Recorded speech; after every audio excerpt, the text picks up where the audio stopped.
Behavior design is actually a systematic way to engineer behavior. And you go like, what? Ooh, sounds kind of evil, crazy, manipulative. But here's the thing. Since 2007, our behavior has changed at scale in the way that we never imagined before. You all got one of these? Mm-hmm. Do you remember what life was like before 2007? Mm-hmm. Yes. You know, do you remember what life was like? If someone had asked you 20 years ago, would you ever sit through a 6-hour movie? How many would say yes? Now, how many of you have had a lost weekend binge watching something on Netflix? Right? So when we think about behavior design, this has all been engineered. Right? And so in 2007, B.J. Fogg at Stanford was running the Persuasive Technology Lab, and he realized that we were entering into this period of mass interpersonal persuasion, and it was through technology. Technology changing behavior at scale. But in order to do that, you got to be able to code it. So before, when we thought about behavior change, we might think of carrots and sticks, punishment, guilt, shame, you know, the oldies, but the oldies but goodies there. Or we might think about religion. Religion is a way to codify human behavior, law, culture. We have these old systems, these old operating systems of regulating human behavior, but they tend to work very, very slowly. You know, you need to be indoctrinated into a religion. Laws take a long time to pass. You know, the cause and effect, if you violate a law, you know, the feedback loop can be long. But now we have these devices in our pocket. We get the feedback loop, the rewards, everything immediately. So what changed? BJ came up with this notion of behavior is composed of 3 components. So write this down. Behavior is motivation, plus ability, and a prompt. You have to have all 3 of those things present in order for the behavior to occur. And if it doesn't occur, you have 3 places to troubleshoot. What was the level of motivation that was necessary to make this happen? There's a threshold. The ability, was it too hard to do? There are like 6 variables. One is like time. And these are all elastic, by the way. You know, 5 minutes of time, if you have like here, if the queue is long, it takes you like a couple minutes to get a coffee, no big deal.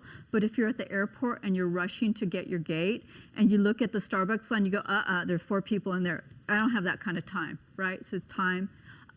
Brain cycles, is it really complicated? Too many steps? How many of you signed the waiver? And I mean, I looked at it on my phone and there was so much text that I couldn't read it and I just agreed to something. I don't know what I agreed to. I just signed, right? So if things are too complicated, we're not going to do them.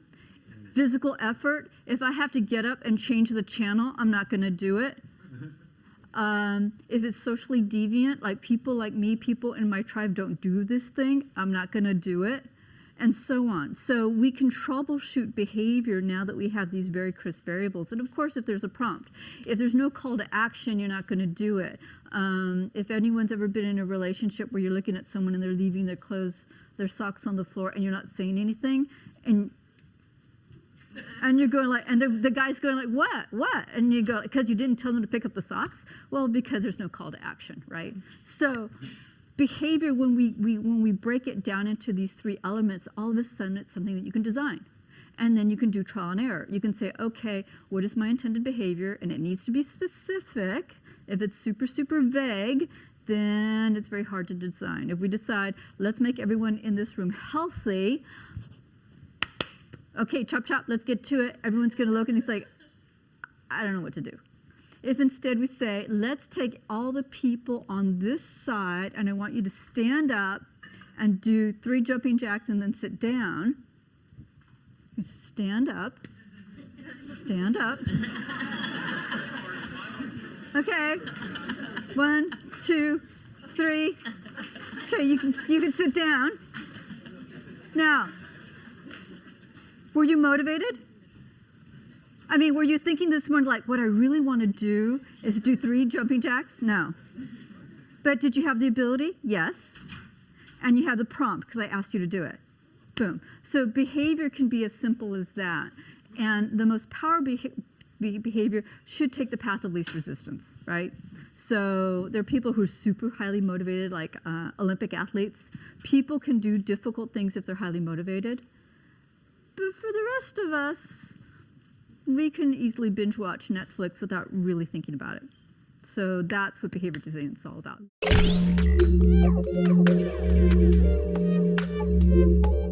Why do we need it? One is because we need to come up with systematic ways to discover behaviors that work.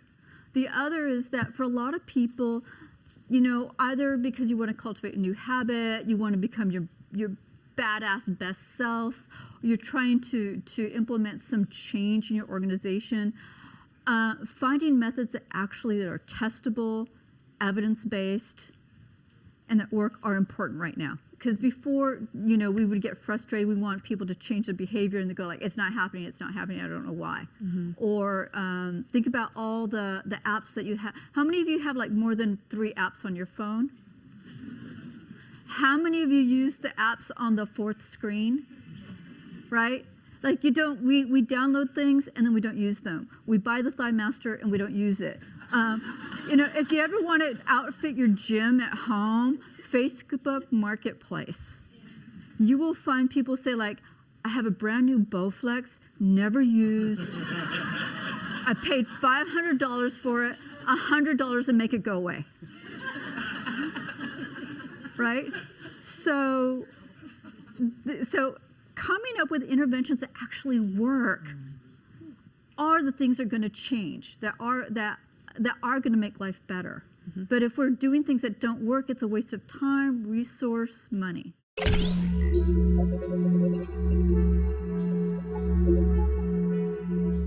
So first of all, what's really interesting, having worked with people in government and so on, is that, or even with nonprofits, how many have been part of a nonprofit and they say like, so what do you want people to do? It's like, aside from donating money, right? It's like, please write us a check. They always say, get involved, right?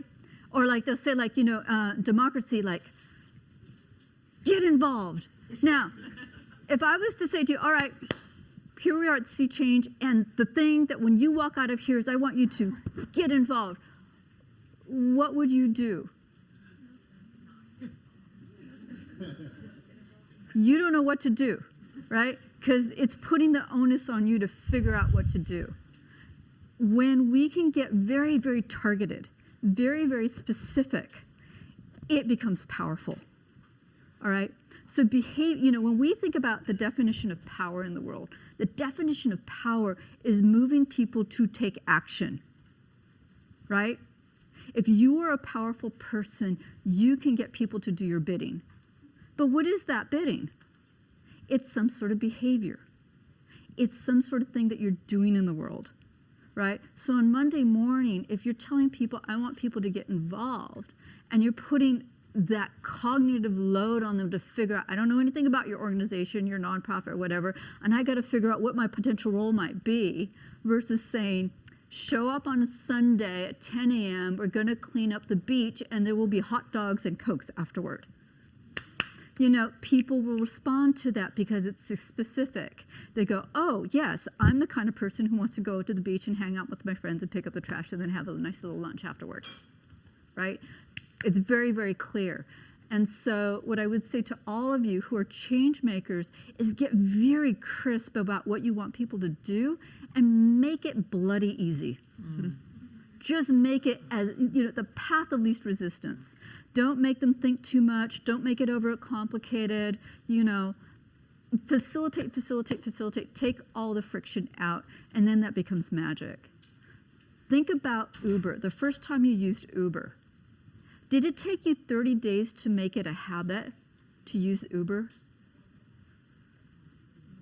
The first time you used Uber, wasn't it like, I remember 12 years ago, very distinctly, someone's like, yeah, I did it, and I could see on the screen the car And I'm going like, oh my God, it's 2 minutes away. That means I have time to go to the bathroom and I can come out. And there it is. And it changed my transportation behavior just like that in an instant. So when you design experiences, when you design products, when you design services that feel like magic, people will change their behavior in a heartbeat.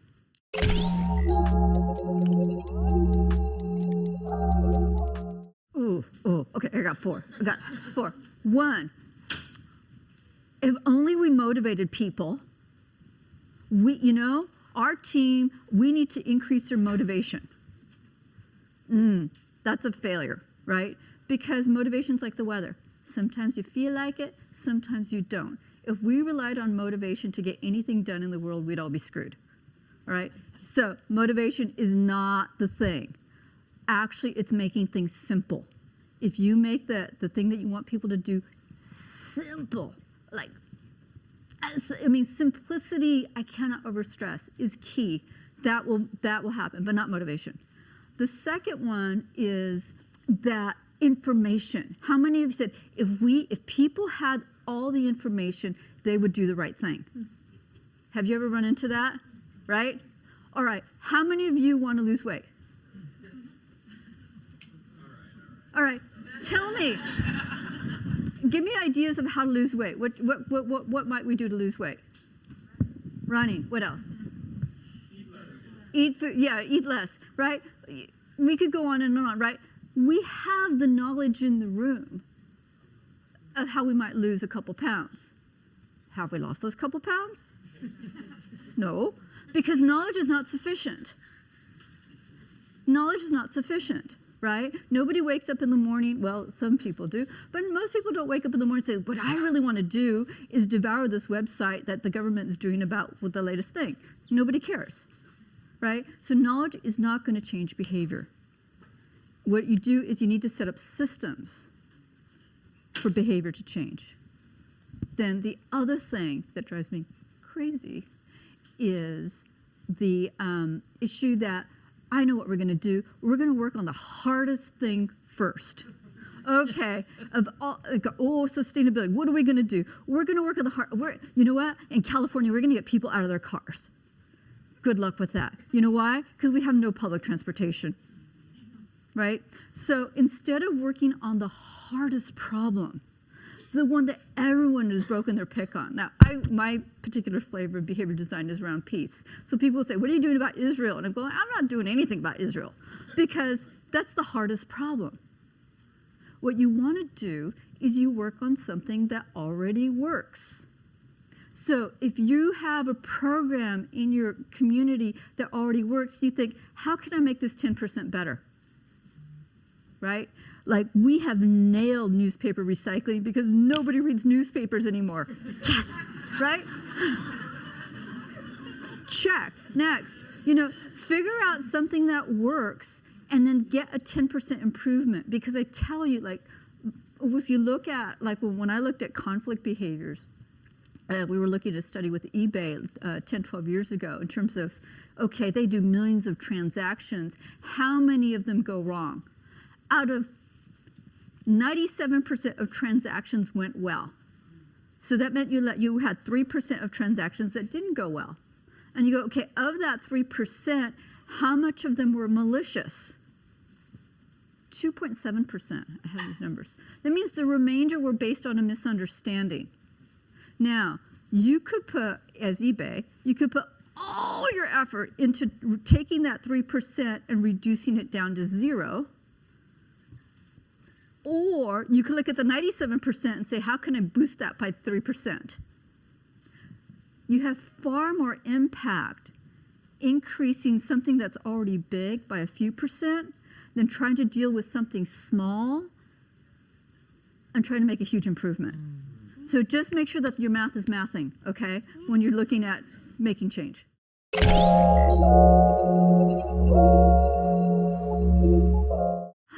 I fell into it.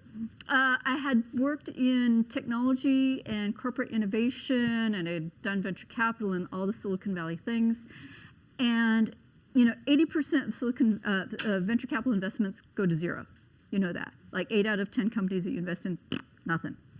And you look at it and you go, they're smart, they have technology, et cetera. Why isn't it working? It's the product market fit. And when we get down to product market fit is nobody knows what to do with this thing. It's not useful. They're not habituated to use it. It's not compelling enough for them to change how they do business or how they do whatever they do to this new solution, right? So it turned out that there was a lot of psychology around the success or failure of any product. And going into it, it was one of those aha moments where you go like, oh, this is the thing that has been missing, which is understanding how this product, service, whatever intervention you're doing actually fits into people's lives, whether it's their professional lives or their personal lives.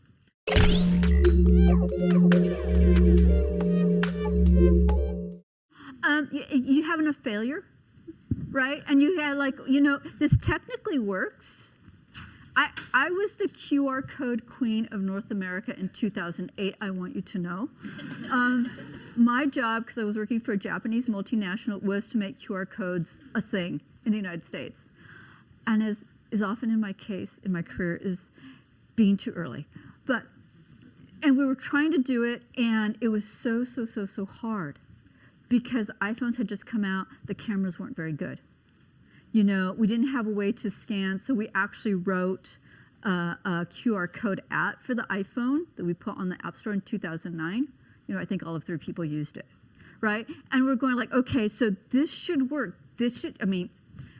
They're common in Japan, everyone uses it, but the infrastructure in terms of the phone technology there made it easy for people to use QR codes because of the language in Japan. You Asian languages, you have all these caricatures. So using a QR code is a lot easier than, writing things out. You know what made QR codes happen in North America? COVID, right? It was COVID. The other thing that made that took off finally in the United States because of COVID? Mobile payments, right? Because there was Apple Pay and all that for years, and they were kind of languishing. And all of a sudden, you have all these things come together just right. And all of a sudden, you go yeah, I don't want to touch that thing. Cooties, here, right? And so these things can flip. So for me, it was trying to make this thing work. And I couldn't figure out, because technically it works. It works in this country, and it didn't work because all the conditions weren't right. Mm-hmm. And so then it was saying oh, got it. The motivation wasn't there. The ability wasn't there because the phones weren't good enough. And there wasn't any kind of prompt because QR codes weren't ubiquitous in the workplace or in the environment. And so that was, nothing like having a massive failure like that to get it through.